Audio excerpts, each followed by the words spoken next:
विश्व 24 न्यूज हर पल आपके साथ। प्रहार संघटनेच्या वतीनं आजचा जो आंदोलन आहे त्याला काँग्रेस पक्षाने पाठिंबा दिलेला आहे। त्या पक्षाचा प्रतिनिधी म्हणून मी आज इथे उपस्थित आहे। आतापर्यंत काय काय अडचणी आहेत ते सगळं भाषणामध्ये ते संघटनेच्या लोकांनी आपल्याला सांगितलेलं आहे। कर्नाटकमध्ये आम्ही बघतो नॅशनल हायवेचे जे कामं झालेले आहेत ते 100% पूर्ण झाल्याशिवाय त्यांनी टोल चालू केलेलं आहे। हे नॅशनल हायवे, ते पण नॅशनल हायवे, हे पण नॅशनल हायवे, म्हणजे एकच नियम असायला पाहिजे। हे काम पूर्ण होत नसताना अजून 40% 35-40% काम अजून पूर्ण व्हायचं आहे। असं असताना आणि टोल कसं काय चालू केले हे चुकीचं आहे। पहिलं काम म्हणले की आम्ही सर्वे करू लागलो, असेल बाबा सर्वे किती गाड्या जातात का जात आहेत ते बघून त्यांचं काय कोणाला टोलचं कॉन्ट्रॅक्ट द्यायचं असेल त्याप्रमाणे करत असेल असं वाटलं होतं।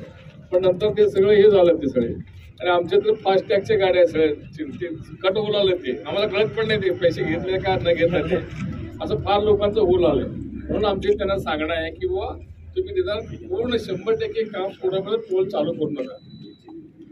पूर्ण झाल्यानंतर जे आपले नियम आहेत सेंट्रल गव्हर्नमेंटचे नॅशनल हायवेचे किंवा जे लोकल आहे त्या लोकलच्या गावातल्या लोकांना तरी टोल घ्यायचं नाही। आणि दुसरं 20 किलोमीटर परिसरातले जे लोक आहेत त्यांना पासची सिस्टीम आहे। ठीक आहे, पास थोडं जास्त असेल काय तर कमी जास्त करायचं असेल तर त्यांच्याबरोबर चर्चा करू आपण, त्या अधिकाऱ्याबरोबर ते कोण टोलवाले कॉन्ट्रॅक्ट आहेत त्यांच्याबरोबर चर्चा करून त्याच्यामधनं आपण निश्चितपणे मार्ग काढूया। पण अजून एक महत्त्वाची गोष्ट मी तुम्हाला सांगतो, तो गोंधळ का झाला ह्याच्यावर द्यायला पाहिजे आपण मूळ ह्याच्यामध्ये। इथं त्यांनी टोलवाल्याने इथं काही गुंड लोकांना उभा केली, ते गुंड लोक दादागिरी करू लागले इथं। मग त्याच्यामधनं हे सगळं चिडाचिडी झालेली आहे। त्या टोलवाल्यांना मी सांगणार आहे वा असले वादग्रस्त माणसांना इथं अजिबात उभा करू नका। त्यांना काय वाटते की हे लोकल मधले गुंड आहेत त्यांना उभा केले की कोण काय म्हणणार नाही, पण त्यांचे बाप लोक आहेत इथं सगळे या तालुक्यामध्ये। त्यांनी जर सुरू केलं मग त्यांनी विचार करायला पाहिजे पुढे काय होतं। मी त्यांना सांगणार आहे, स्पष्टपणे सांगणार आहे, तसले गुंड लोक जर इथं दादागिरी करताना जर दिसले आमचे गरीब शेतकऱ्यावर म्हणा की वडापोळ्या म्हणा इतर कोणतरी प्रवासी असतील त्यांच्यावर जर दादागिरी करायचा प्रयत्न केला तर त्यांचं ते बघतील त्यांनी काय करतील ते सगळं ते।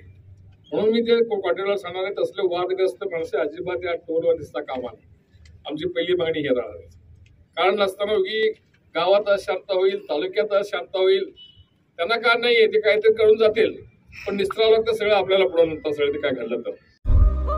राज्यातील महत्त्वाच्या आणि आपल्या भागातील ताज्या बातम्या पाहण्यासाठी आजच आमच्या विश्व 24 न्यूज चॅनलला यूट्यूबवर सबस्क्राईब करा आणि बेल आयकॉन प्रेस करा।